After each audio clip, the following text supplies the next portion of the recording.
जय गुरु स्टूडेंट, मैं doctor Amrita Datta, assistant professor department of history युद्धस्थल महाविद्यालय। ये जो वीडियो है ये सेमेस्टर 6 का है, CC 30। इससे पहले की वीडियो में आपने देखा है कि प्रथम विश्व युद्ध से जुड़े हुए मुख्य तथ्य क्या थे, और मैंने आपको ये बताया था कि नेक्स्ट जो वीडियो आएगी उसमें प्रथम विश्व युद्ध के बारे में विस्तार पूर्वक आपको जानकारी मिलेगी। तो इसमें आप ये देखेंगे कि जब प्रथम विश्व युद्ध हो रही थी तो भारत में इसकी स्थिति क्या थी। तो जब यह युद्ध आरंभ हुआ था तो उस समय भारत औपनिवेशिक शासन के अधीन था। यह काल भारतीय राष्ट्रवाद का परिपक्वता काल था, किंतु अधिकतर जनता गुलामी की मानसिकता से ग्रसित थी। भारत की जनता ब्रिटेन के दुश्मन का अपना दुश्मन बनाए थे, मतलब ब्रिटेन को अपने दुश्मन को अपना दुश्मन मान रही थी। भारत की ओर से लड़ने गए अधिकतर सैनिक इसे अपनी स्वामी भक्ति का ही एक हिस्सा मांग रहे थे। यानी कि अगर ये बोला जा सकता है कि अगर ब्रिटेन की लड़ाई हो रही थी तो भारतीय जनता उसे अपनी लड़ाई समझ रही थी। जिस भी मोर्चे पर उन्हें लड़ने के लिए भेजा गया वहां वो जी जान से लड़े। इस युद्ध में ऑटोमन साम्राज्य के खिलाफ मेसोपोटामिया यानी इराक की लड़ाई से लेकर पश्चिम यूरोप, पूर्वी एशिया के कई मोर्चे पर और मिस्र तक का ये जो भारतीय जवान इसमें लड़े थे। कुल 8 लाख भारतीय सैनिक इस युद्ध में लड़े, जिसमें कुल 47,746 सैनिक मारे गए और 65,000 घायल हुए। इस युद्ध के कारण भारत की अर्थव्यवस्था लगभग दिवालिया हो गई थी। महात्मा गांधी ने भी इस युद्ध में भारतीय सैनिकों को भेजने के लिए अभियान चलाया। भारतीय राष्ट्रीय कांग्रेस के बड़े नेताओं द्वारा इस युद्ध में ब्रिटेन को समर्थन ने ब्रिटिश चिंतकों को भी चौंका दिया था। भारत के नेताओं को आशा थी कि युद्ध में ब्रिटेन के समर्थन से खुश होकर अंग्रेज भारत को इनाम के रूप में स्वतंत्रता दे देंगे या कम से कम स्वशासन का अधिकार देंगे, किंतु ऐसा कुछ भी नहीं हुआ। उल्टे अंग्रेजों ने जलियांवाला बाग नरसंहार जैसे घिनौने कृत्य से भारत के मुंह पर तमाचा मारा। यानी कि रॉलेट एक्ट भी इसका एक आप बोल सकते हैं कि रॉलेट एक्ट जो बनाई गई थी, इससे ये साफ पता चल गया था कि अंग्रेज यानी ब्रिटिश सरकार भारतीय जनता से कितने नाखुश थे। युद्ध के लिए गांव-गांव शहर अभियान चला। लोगों ने भारी चंदा भी जुटाया और इसके साथ ही बड़ी तादाद में युवा सेना में भर्ती हुए। सेना में अधिकतर जवान खुशी खुशी शामिल हुए, लेकिन जहां लोगों ने आनाकानी की वहां ब्रिटिश सरकार ने जोर जबरदस्ती से भी काम किया। बहुत से जवानों को जबरन सेना में भर्ती कर जंग के मोर्चे पर भेजा गया। इतना ही नहीं, सेना के अंदर भी उनके साथ भेदभाव किया जाता था। राशन के लेकर वेतन भत्ते और दूसरी सुविधाओं के मामले में भी ब्रिटिश सैनिकों से नीचे रखे जाते थे।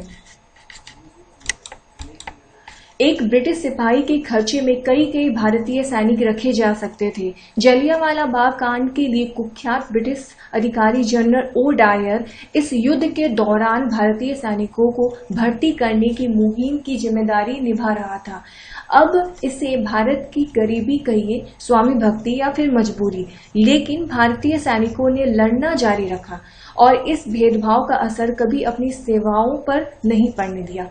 परंतु प्रथम विश्व युद्ध में ब्रिटेन की भागीदारी के प्रति राष्ट्रवादियों का प्रत्युत्तर 3 अलग अलग प्रकार से सामना करना पड़ा। जैसे पहला, उदारवादियों ने इस युद्ध में ब्रिटेन का समर्थन ताज के प्रति निष्ठा का कार्य समझा तथा उसे पूर्ण समर्थन दिया। दूसरा, उग्रवादियों जिसमें तिलक भी सम्मिलित थे ने भी युद्ध में ब्रिटेन का समर्थन किया, क्योंकि उन्हें आशा थी कि युद्ध के पश्चात ब्रिटेन भारत में स्वशासन के संबंध में ठोस कदम उठाएगी। तीसरा जो था वो जबकि क्रांतिकारियों का ये मानना था कि यह युद्ध ब्रिटेन के विरुद्ध क्रांतिकारी गतिविधियों को संचारित करने का अच्छा अवसर है और उन्हें इस सुअवसर का लाभ उठाकर साम्राज्यवादी सत्ता को उखाड़ फेंकना चाहिए। इस युद्ध में भारतीय सिपाही संपूर्ण विश्व में अलग अलग लड़ाइयों में लड़े। भारत ने युद्ध के प्रयासों में जनशक्ति और सामग्री दोनों रूप से भरपूर योगदान किया। सामग्रियों से भारत के सिपाही फ्रांस और बेल्जियम, ईडन, अरब, पूर्वी अफ्रीका, गालीपोली और मिस्र, मेसोपोटामिया, फिलिस्तीन, पर्शिया और सालोनिका में बल्कि पूरे विश्व में विभिन्न लड़ाई के मैदानों में बड़े पराक्रम के साथ लड़े। गढ़वाल राइफल्स रेजिमेंट के 2 सिपाहियों को संयुक्त राष्ट्र का उच्चतम पदक विक्टोरिया क्रॉस भी मिला था। 1915 के आरंभ में भारतीय सैनिकों को पहले आराम दिया गया, लेकिन जल्द ही उनकी युद्ध में वापसी हुई। युद्ध के बाद ब्रिटिश सरकार ने 9,200 भारतीय सैनिकों को वीरता पदकों से सम्मानित किया। सरकार ने इससे विश्व युद्ध में शहीद हुए 74,000 भारतीय सैनिकों की याद में दिल्ली में 1921 में इंडिया गेट की आधारशिला रखी। यह 1931 में बनकर तैयार हुआ। इसमें 13,300 रुपीज से ज्यादा सैनिकों, आई थिंक 13,300 से भी ज्यादा सैनिकों के नाम इसमें अंकित हैं। इस युद्ध में भारत से 1.72 लाख जानवर भेजे गए। इसमें घोड़े, खच्चर, टट्टू, ऊंट, बैल और युद्ध देने वाले मवेशी शामिल थे। इनमें 8,970 खच्चर और टट्टू ऐसे भी थे जिन्हें बाहर से भारत लाकर प्रशिक्षित किया गया था और फिर युद्ध प्रभावित क्षेत्रों में भेजा जाता था। युद्ध के शुरुआती दौर में जर्मनी नहीं चाहता था कि भारत इसमें शामिल हो।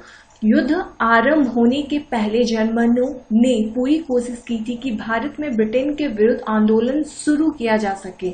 बहुत से लोगों का विचार था कि यदि ब्रिटेन युद्ध में लग गया तो भारत के क्रांतिकारी इस अवसर का लाभ उठाकर देश से अंग्रेजों को उखाड़ फेंकने में सफल हो पाएंगे।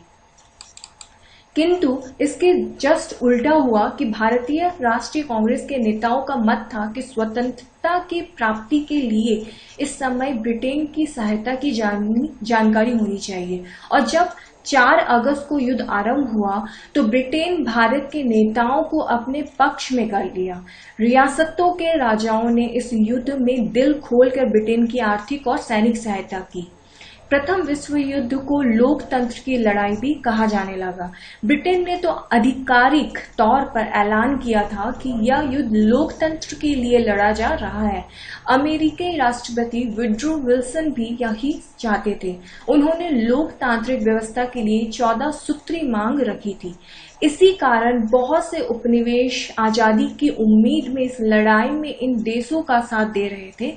और साथ में भारत में तो यह भावना बहुत मजबूत थी कि इसी कारण सैनिकों के जाने का समर्थन भारत के राष्ट्रीय आंदोलन में जुड़े नेता भी कर रहे थे। उन्हें ये झटका तब लगा जब युद्ध खत्म होने पर ब्रिटेन ने इसके बारे में बात करने से साफ पल्ला झाड़ दिया। जब रॉलेट एक्ट आया, जालियांवाला बाग नरसंहार हुआ। युद्ध के तुरंत बाद 1919 ईस्वी में गवर्नमेंट ऑफ इंडिया एक्ट, तो भारतीय नेताओं को बड़ी निराशा हुई। लोगों को ये सोच बिल्कुल नहीं थी कि ब्रिटेन इतनी जल्दी अपनी सोच को चेंज कर लेगा। इस युद्ध के बाद भारत को भले ही आजादी ना मिली हो, लेकिन आजादी के लिए आंदोलन में तेजी जरूर आ गई।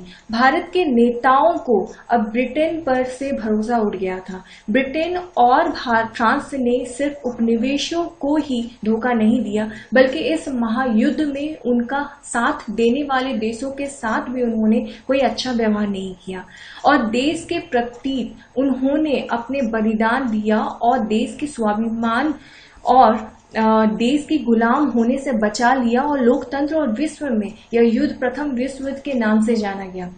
आज ये जो वीडियो है इसमें थोड़ी सी संक्षिप्त बातों के बारे में आपको जानकारी दी हूँ कि भारत में जब प्रथम विश्व युद्ध जब छिड़ी थी तो भारत की क्या स्थिति थी। नेक्स्ट वीडियो में और आपको प्रथम विश्व युद्ध के दौरान भारत की इकोनॉमिक कंडीशन, सामाजिक कंडीशन और पॉलिटिकल कंडीशन क्या थी उसके बारे में और विस्तृत रूप से जानकारी आप लोगों को दी जाएगी।